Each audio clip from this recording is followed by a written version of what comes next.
നമസ്കാരം. ടൈം വാർത്തകളിലേക്ക് സ്വാഗതം. പ്രധാന വാർത്തകൾ. ടൈം ന്യൂസ് പ്രധാന വാർത്തകൾ നിങ്ങൾക്കായി സമർപ്പിക്കുന്നത് KCL ഡിജിറ്റൽ. കോർപ്പറേഷൻ പദ്ധതികൾ ജനങ്ങൾ ഏറ്റെടുത്തതായി മേയർ AK പ്രേമചന്ദ്. കയർ വ്യവസായ മേഖല ഷോപ്പറുമായി മാറിയിരിക്കുകയാണെന്നും കയർ മേഖലയിലെ തൊഴിലാളികൾ മറ്റു തൊഴിലുകൾ തേടേണ്ട അവസ്ഥയാണെന്നും ആനത്തലവട്ടം ആനന്ദൻ. വിദ്യാഭ്യാസ മേഖലയിലെ തെറ്റായ നയങ്ങൾ തിരുത്തണമെന്നാവശ്യപ്പെട്ട് മീഞ്ചന്ത ആർട്സ് കോളേജിൽ SFI പ്രവർത്തകർ വിദ്യാഭ്യാസ മന്ത്രി PK അബ്ദുറബ്ബിനെ തടഞ്ഞു. ടൈം ന്യൂസ് പ്രധാന വാർത്തകൾ നിങ്ങൾക്കായി സമർപ്പിച്ചത് KCL ഡിജിറ്റൽ. വിശദമായ വാർത്തകളിലേക്ക്. കോർപ്പറേഷൻ പദ്ധതികൾ ജനങ്ങൾ ഏറ്റെടുത്തതായി മേയർ AK പ്രേമചന്ദ്. ടാഗോർ ഹാളിൽ നടന്ന വിജയജ്യോതി 2014-2015 പദ്ധതിയുടെ പ്രവർത്തന കലണ്ടർ വിതരണോദ്ഘാടനം നിർവഹിച്ച് സംസാരിക്കുകയായിരുന്നു അവർ. കോർപ്പറേഷൻ സമഗ്ര വിദ്യാഭ്യാസ പദ്ധതിയുടെ അവലോകനവും പുതിയ പദ്ധതികളുടെ അവതരണവും വിജയജ്യോതി 2015 പ്രവർത്തന കലണ്ടർ വിതരണവും ടാഗോർ ഹാളിൽ നടന്നു. മേയർ AK പ്രേമചന്ദ് പരിപാടി ഉദ്ഘാടനം ചെയ്തു. കോർപ്പറേഷന്റെ പദ്ധതികൾ ജനങ്ങൾ ഏറ്റെടുത്തുവെന്നും സർക്കാർ വിദ്യാലയങ്ങളെ മികവിന്റെ കേന്ദ്രങ്ങളാക്കി മാറ്റാൻ കഴിയണമെന്നും മേയർ ഉദ്ഘാടന പ്രസംഗത്തിൽ പറഞ്ഞു. കോഴിക്കോട് കോർപ്പറേഷന്റെ വൈവിധ്യമാർന്ന പരിപാടികൾ ജനാവലി ഏറ്റെടുത്തു എന്നതിന് യാതൊരു തർക്കവുമില്ല. പൊളിഞ്ഞ കസാലകളും മേശകളും അതുപോലെ തന്നെ ചോർന്നൊലിക്കുന്ന കെട്ടിടങ്ങളിലും ചരിത്രപരമായ കാരണങ്ങളാൽ പുറന്തള്ളപ്പെട്ട ഏറ്റവും പാവപ്പെട്ട സാമൂഹ്യമായും സാമ്പത്തികമായും പിന്നോക്കം നിൽക്കുന്ന ജനവിഭാഗങ്ങളിലെ കുട്ടികൾ മാത്രം വന്നിരുന്ന സർക്കാർ സഹായം നൽകുന്ന വിദ്യാഭ്യാസ സ്ഥാപനങ്ങൾ ഇന്ന് മികവുറ്റ പ്രവർത്തനത്തിന്റെ മാതൃകകളായി മാറിയിരിക്കുന്ന സന്ദർഭത്തിലാണ് നാം ഇങ്ങനെ 2014-15 വിദ്യാഭ്യാസ വാർഷിക പദ്ധതിയുടെ അവലോകനത്തിന് എത്തിയിരിക്കുന്നത്. കോർപ്പറേഷൻ വിദ്യാഭ്യാസ standing committee chairperson Ushadevi teacher അധ്യക്ഷത വഹിച്ചു. Advocate MT Padma, Jean Moses, CP Muzafar Ahammed, K Sreekumar, Vidyabalakrishnan, KT Padmaja തുടങ്ങിയവർ സംബന്ധിച്ചു. കയർ വ്യവസായ മേഖല ഷോപ്പറുമായി മാറിയിരിക്കുകയാണെന്നും കയർ മേഖലയിലെ തൊഴിലാളികൾ മറ്റു തൊഴിലുകൾ തേടേണ്ട അവസ്ഥയാണെന്നും ആനത്തലവട്ടം ആനന്ദൻ. കയർ വ്യവസായം നേരിടുന്ന പ്രശ്നങ്ങളെ സംബന്ധിച്ച് കേരള കയർ വർക്കേഴ്സ് സെന്റർ CITU സംഘടിപ്പിച്ച കയർ ശില്പശാലയിൽ സംസാരിക്കുകയായിരുന്നു അദ്ദേഹം. കയർ വ്യവസായം നേരിടുന്ന പ്രശ്നങ്ങളെ ആധികാരമാക്കി കേരള കയർ വർക്കേഴ്സ് സെന്റർ CITUവിന്റെ നേതൃത്വത്തിലാണ് ശില്പശാല സംഘടിപ്പിച്ചത്. കയർ workers centre general secretary Anathalavattom Anandan ശില്പശാല ഉദ്ഘാടനം ചെയ്തു. കയർ വ്യവസായ മേഖല ഇന്ന് ശവപ്പറമ്പായി മാറിയിരിക്കുകയാണെന്നും കയർഫെഡ് യഥാസമയം കൂലി നൽകാത്തത് ഈ മേഖലയിലെ തൊഴിലാളികളെ പ്രതിസന്ധിയിലാക്കുകയാണെന്നും ഈ മേഖലയിൽ തൊഴിലില്ലാത്തതും കൂലിയില്ലാത്തതുമായ പ്രശ്നം നിലനിൽക്കുന്നതിനാൽ തൊഴിലാളികളെല്ലാവരും നിർമ്മാണ മേഖലയിലേക്ക് തിരിയുകയാണെന്നും അദ്ദേഹം ഉദ്ഘാടന പ്രസംഗത്തിൽ പറഞ്ഞു. മലബാർ മേഖലയിൽ ഏറ്റവും കൂടുതൽ തൊഴിലാളികൾ ജില്ല കോഴിക്കോട് ജില്ലയാണ്. മലബാർ മേഖല ആലപ്പുഴയും കൊല്ലവും തിരുവനന്തപുരവും കഴിഞ്ഞാൽ ഏറ്റവും കൂടുതൽ തൊഴിലാളികൾ പണിയെടുക്കുന്ന വ്യവസായത്തിൽ പണിയെടുക്കുന്ന ജില്ലയാണ് കോഴിക്കോട്. ഇന്നത്തെ സ്ഥിതി ഒരു 10% ആളുകൾക്ക് പോലും തൊഴിൽ ലഭിക്കുന്നില്ല. വ്യവസായം ആകെ തകർച്ചയുടെ പടുകുഴി കണ്ടിരിക്കുകയാണ്. കയർ മേഖല ഒരു ശവപ്പറമ്പായി മാറുന്ന ഒരവസ്ഥയാണ്. ഇതിന് പരിഹാരം കാണും. കേരളത്തിൽ ആകെ എടുത്താൽ 4 ലക്ഷം തൊഴിലാളികൾ പണിയെടുക്കുന്ന ഒരു മേഖലയാണ്. ചെറിയ സംഖ്യ. ആ 4 ലക്ഷം തൊഴിലാളികളിൽ ഇന്നൊരു 10%, 40,000 താഴെ തൊഴിലാളികൾക്ക് കേരളത്തിൽ ആകെ. അളത്തിൽ വാസു പരിപാടി അധ്യക്ഷത വഹിച്ചു. ശില്പശാലയിൽ കണ്ണൂർ, കാസർഗോഡ്, മലപ്പുറം തുടങ്ങിയ ജില്ലകളിലെ കയർ വ്യവസായ തൊഴിലാളികളടക്കം നിരവധി പേർ സംബന്ധിച്ചു. മീഞ്ചന്ത ആർട്സ് കോളേജിൽ SFI പ്രവർത്തകർ വിദ്യാഭ്യാസ മന്ത്രി അബ്ദുറബ്ബിനെ തടഞ്ഞു. വിദ്യാഭ്യാസ മേഖലയിലെ തെറ്റായ നയങ്ങൾ തിരുത്തണമെന്നാവശ്യപ്പെട്ടായിരുന്നു പ്രതിഷേധം. പ്രവർത്തകരെ പോലീസ് എത്തി അറസ്റ്റ് ചെയ്തു. ആർട്സ് കോളേജിൽ കോളേജ് മാഗസിൻ പ്രകാശന ചടങ്ങ് കഴിഞ്ഞു മടങ്ങവെയാണ് വിദ്യാഭ്യാസ മന്ത്രി PK അബ്ദുറബ്ബിനെ SFI പ്രവർത്തകർ തടഞ്ഞത്. വിദ്യാഭ്യാസ രംഗത്തെ തെറ്റായ നയങ്ങൾ തിരുത്തണമെന്നാവശ്യപ്പെട്ടായിരുന്നു SFI പ്രവർത്തകരുടെ പ്രതിഷേധം. തുടർന്ന് പോലീസ് എത്തി 5ഓളം SFI പ്രവർത്തകരെ അറസ്റ്റ് ചെയ്തു നീക്കുകയായിരുന്നു. മേഖലാ ശാസ്ത്ര കേന്ദ്രത്തിൽ ചന്ദ്രന്റെ ഭൌതിക ഘടനയെക്കുറിച്ച് ശില്പശാല സംഘടിപ്പിച്ചു. 30ഓളം വിദ്യാർത്ഥികൾ ശില്പശാലയിൽ പങ്കെടുത്തു. ചാന്ദ്രവാരാചരണത്തിന്റെ ഭാഗമായാണ് മേഖലാ ശാസ്ത്ര കേന്ദ്രത്തിൽ ചന്ദ്രന്റെ ഭൌതിക ഘടനയെപ്പറ്റി ശില്പശാല സംഘടിപ്പിച്ചത്. ജഗന്നാഥ് ഗാംഗുലി ശില്പശാലയിൽ സംസാരിച്ചു. 30ഓളം വിദ്യാർത്ഥികളാണ് ശില്പശാലയിൽ പങ്കെടുത്തത്. DYFI തോപ്പയിൽ ആവിയിൽ ബീച്ച് യൂണിറ്റുകളുടെ നേതൃത്വത്തിൽ റംസാൻ ഓണം റിലീഫ് കിറ്റ് വിതരണം നടത്തി. ജില്ലാ പഞ്ചായത്ത് പ്രസിഡന്റ് കാനത്തിൽ ജമീല ഉദ്ഘാടനം നിർവഹിച്ചു. ഡിവൈഎഫ്ഐ തോപ്പയിൽ, ആവിയിൽ ബീച്ച് യൂണിറ്റുകളുടെ സംയുക്താഭിമുഖ്യത്തിലാണ് റംസാൻ ഓണം റിലീഫ് കിറ്റ് വിതരണം ചെയ്തത്. ജില്ലാ പഞ്ചായത്ത് പ്രസിഡന്റ് കാനത്തിൽ ജമീല പരിപാടി ഉദ്ഘാടനം ചെയ്തു.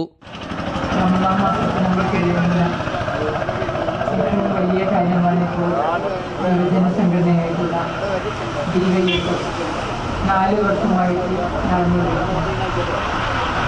അപ്പോൾ അദ്ദേഹം പറഞ്ഞു, അസുഖമായിട്ടുള്ളവർക്ക് മരുന്ന് കൊടുക്കുകയും അതേപോലെയുള്ള ജീവകാരുണ്യ പ്രവർത്തനങ്ങൾക്ക് കൂടെ നേതൃത്വം കൊടുത്തുകൊണ്ട് പോകുമെന്ന് തീരുമാനിച്ചു.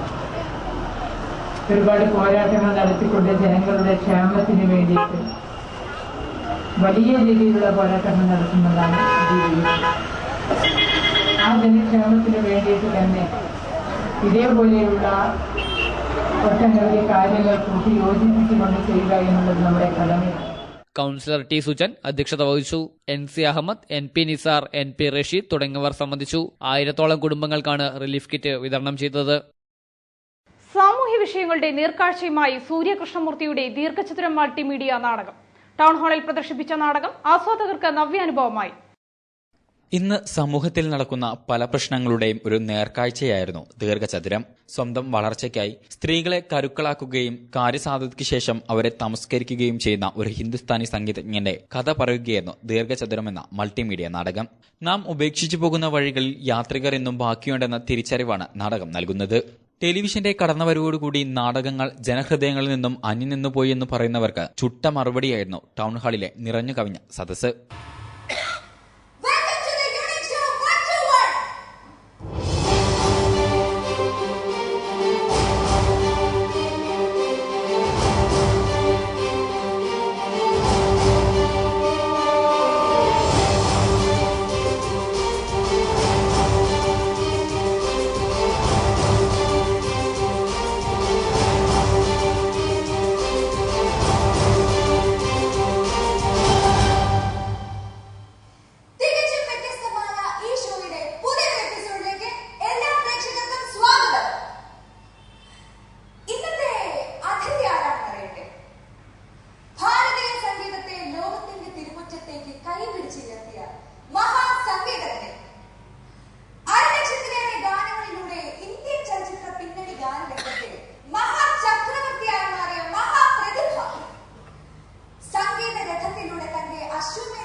അതിന് തന്നെ വേണം ഒരു എപ്പിസോഡ്.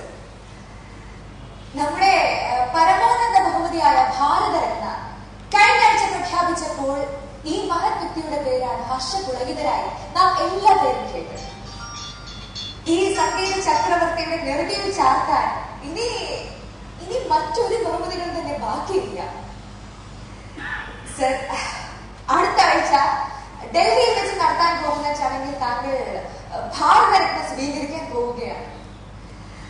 അങ്ങയുടെ പേരിൽ ഈ സംഗീത ലോകം മുഴുവനും അഭിമാനം കൊടുക്കുന്നു. ഭാരതവും അതുപോലെ തന്നെ താങ്കൾക്ക് ജന്മം നൽകിയ നമ്മുടെ കൊച്ചു കേരളവും അഭിമാനം കൊടുക്കുന്നു. സർ, കേരള സർക്കാർ സാമൂഹ്യനീതി വകുപ്പിന്റെ ആഭിമുഖ്യത്തിൽ സൂര്യകൃഷ്ണമൂർത്തി രചനയും സംവിധാനവും നിർവഹിച്ച മൾട്ടിമീഡിയ നാടകം കലാ സാംസ്കാരിക സംഘടനയുടെ നേതൃത്വത്തിലാണ് കോഴിക്കോട് അവതരിപ്പിച്ചത്. സാമൂഹ്യനീതി വകുപ്പിന്റെ ആഭിമുഖ്യത്തിൽ കേരളത്തിനകത്തും പുറത്തുമായി 40 വേദികളിൽ നാടകം അരങ്ങേറും. ഇതൊരു റിയൽ ടൈം നാടകമാണ്, മൾട്ടിമീഡിയ നാടകം. സിനിമയുടെയും സ്റ്റേജിൻ്റെയും രണ്ടിൻ്റെയും സാധ്യതകൾ സമന്വയിപ്പിച്ചുകൊണ്ടുള്ള ഒരു പുതിയ നാടകമാണിത്. പുതിയ അവതരണ രീതിയാണിത്. റിയൽ ടൈം എന്ന് പറയാൻ കാരണം 1.5 മണിക്കൂറിൽ നടക്കുന്ന ഒരു സംഭവം 1.5 മണിക്കൂർ കൊണ്ട് തന്നെ അവതരിപ്പിക്കുന്നു എന്നുള്ളത് കൊണ്ടാണ് ഇത് റിയൽ ടൈം. മേൽവിലാസം എന്ന നാടകവും റിയൽ ടൈം നാടകമായിരുന്നു. ഇത് നാടകത്തിൽ ഒരു പുതിയ പരീക്ഷണമാണ് എന്ന് വേണമെങ്കിൽ പറയാം. 2 കഥാപാത്രങ്ങൾ മാത്രമാണ് സ്റ്റേജിലുള്ളത്.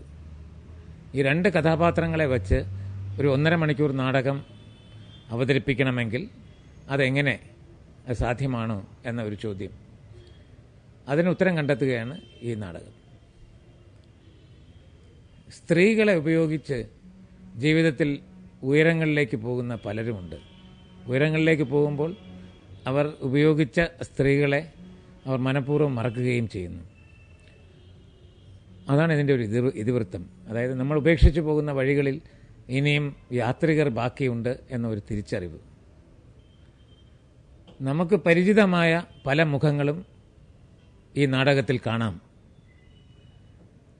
അത് മനഃപൂർവ്വം അല്ലേ എന്ന് ചോദിച്ചാൽ ചിലപ്പോൾ ആണ് എന്നുത്തരം വരും. അപ്പോൾ ഒരു കലാകാരൻ്റെ ധർമ്മമാണ് പ്രതികരിക്കുക എന്നത്. അങ്ങനെ സമൂഹത്തിൽ ഞാൻ ഒരു കലാകാരൻ കാണുന്ന ഒരു അനീതിയുടെയോ അധർമ്മത്തിൻ്റെയോ ഒക്കെ നേരെയുള്ള ഒരു ചെറിയ ഏറ് ആണ് ഈ നാടകം. ദീർഘചതുരം എന്ന പേരിടാൻ കാരണം ഇത് ടെലിവിഷൻ എന്നാണ് അർത്ഥം. ദീർഘചതുരം ഒരു ടെലിവിഷൻ സ്റ്റുഡിയോയിലെ ഒരു റിയാലിറ്റി ഷോ സെറ്റിന്റെ മുന്നിൽ നടക്കുന്ന സംഭവമായതുകൊണ്ടാണ് ഈ. കനത്ത മഴയിൽ കുറ്റിയിൽ താഴം വീട് തകർന്നു. ആനക്കോട്ട് ഗോപാലൻകുട്ടിയുടെ വീടാണ് തകർന്നത്. അപകടത്തിൽ ഇവരുടെ മകൾക്ക് പരിക്കേറ്റു. രാവിലെ 6:30 സംഭവം. കുറ്റിയിൽ താഴം ആനക്കോട്ട് ഗോപാലൻകുട്ടിയുടെ വീടാണ് തകർന്നത്. അപകടത്തിൽ ഗോപാലൻകുട്ടിയുടെ മകൾ സ്വർണലതയ്ക്ക് പരിക്കേറ്റു. ഇവരെ ബീച്ച് ആശുപത്രിയിൽ പ്രവേശിപ്പിച്ചു. വീടിന്റെ പഴക്കമാണ് അപകട കാരണമെന്ന് നാട്ടുകാർ പറയുന്നു. പ്രദേശത്തെ റെസിഡൻസ് ഭാരവാഹികളുടെയും നാട്ടുകാരുടെയും നേതൃത്വത്തിലാണ് രക്ഷാപ്രവർത്തനം നടത്തിയത്. നല്ലളം കീഴവനപ്പാടത്ത് നിർമ്മാണത്തിലിരിക്കുന്ന വീട് തകർന്നു. കോൺക്രീറ്റ് പ്രവൃത്തികൾ നടക്കുന്നതിനിടെയാണ് അപകടം. വെള്ളിയാഴ്ച ഉച്ചയോടെയായിരുന്നു സംഭവം. നല്ലളം കീഴ്വനപ്പാടത്താണ് നിർമ്മാണത്തിലിരിക്കുന്ന വീട് പൂർണ്ണമായി തകർന്നു വീണത്. ഗാലിദിനു വേണ്ടി നിർമ്മിക്കുന്ന വീടാണ് തകർന്നത്. വീടിന്റെ സ്റ്റെയർകേസിന്റെ കോൺക്രീറ്റിംഗ് പ്രവൃത്തി നടന്നുകൊണ്ടിരിക്കുകയായിരുന്നു. ഇതിനിടെയാണ് വലിയ ശബ്ദത്തോടെ വീട് വീണത്. നിരവധി തൊഴിലാളികൾ വീടിനുള്ളിൽ ഉണ്ടായിരുന്നെങ്കിലും ശബ്ദം കേട്ട് മാറിയതിനാൽ പരിക്കേൽക്കാതെ രക്ഷപ്പെട്ടു. വീട് വീണതിനെ തുടർന്ന് സമീപത്തെ വീടിന്റെ സൺഷെയ്ഡിന്റെ ഭാഗങ്ങളും ജനൽച്ചില്ലുകളും തകർന്നിട്ടുണ്ട്. അഖിലേന്ത്യാ സമാധാന ഐക്യദാർഢ്യ സമിതിയുടെ നേതൃത്വത്തിൽ ഇസ്രായേൽ അതിക്രമത്തിനെതിരെ പ്രതിഷേധ കൂട്ടായ്മ സംഘടിപ്പിച്ചു. AITUC ഹാളിലായിരുന്നു പരിപാടി.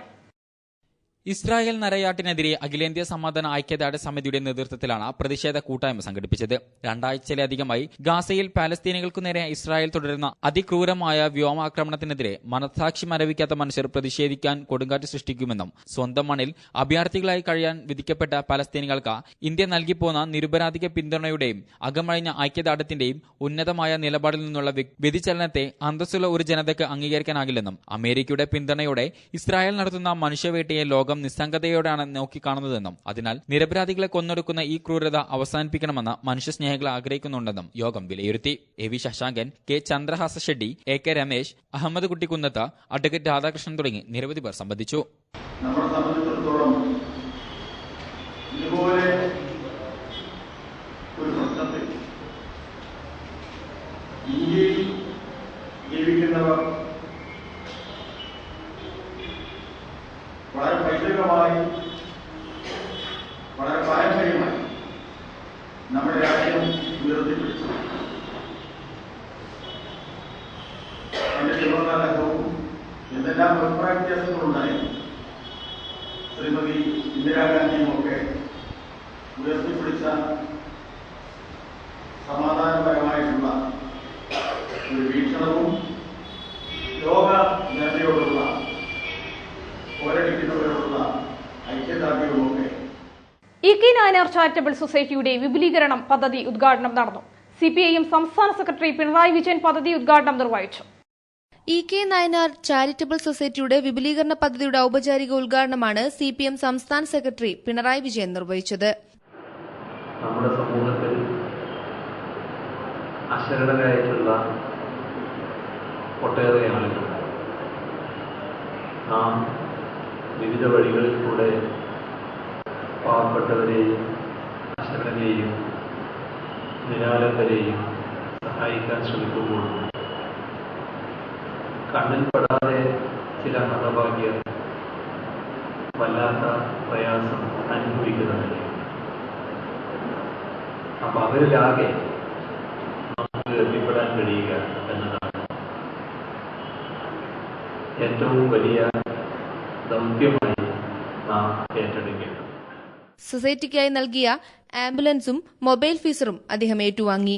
AT അബ്ദുൽ കോയ അധ്യക്ഷത വഹിച്ച ചടങ്ങിൽ എളമരം കരീം MLA മുഖ്യപ്രഭാഷണം നടത്തി. Babu Parasseri, A Pradeep Kumar MLA, CPM ജില്ലാ സെക്രട്ടറി TP രാമകൃഷ്ണൻ, CPI ജില്ലാ secretary IV Sasankan, K Haridasan, doctor Fazal Gafoor, CP Kunhammed, MP Ahammed തുടങ്ങി നിരവധി പേർ പങ്കെടുത്തു. ചവറ കൾച്ചറൽ സെന്ററും നവരസം ചാരിറ്റബിൾ ട്രസ്റ്റും സംയുക്തമായി സംഘടിപ്പിച്ച കഥോപനിഷത്ത് കഥകളി ചാവറ ഹാളിൽ നടന്നു. രാധാമാധവനാണ് രചന നിർവഹിച്ചത്.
പ്രധാന വാർത്തകൾ ഒരിക്കൽ കൂടി. ടൈം ന്യൂസ് പ്രധാന വാർത്തകൾ നിങ്ങൾക്കായി സമർപ്പിക്കുന്നത് KCL ഡിജിറ്റൽ. കോർപ്പറേഷൻ പദ്ധതികൾ ജനങ്ങൾ ഏറ്റെടുത്തതായി മേയർ AK പ്രേമചന്ദ്. കയർ വ്യവസായ മേഖല ഷോപ്പറുമായി മാറിയിരിക്കുകയാണെന്നും കയർ മേഖലയിലെ തൊഴിലാളികൾ മറ്റു തൊഴിലുകൾ തേടേണ്ട അവസ്ഥയാണെന്നും ആനത്തലവട്ടം ആനന്ദൻ. വിദ്യാഭ്യാസ മേഖലയിലെ തെറ്റായ നയങ്ങൾ തിരുത്തണമെന്നാവശ്യപ്പെട്ട് മീഞ്ചന്ത ആർട്സ് കോളേജിൽ SFI പ്രവർത്തകർ വിദ്യാഭ്യാസ മന്ത്രി PK അബ്ദുറബിനെ തടഞ്ഞു. ടൈം ന്യൂസ് പ്രധാന വാർത്തകൾ നിങ്ങൾക്കായി സമർപ്പിച്ചത് KCL ഡിജിറ്റൽ. ഈ വാർത്താ ബുള്ളറ്റിൻ ഇവിടെ അവസാനിക്കുന്നു. നമസ്കാരം.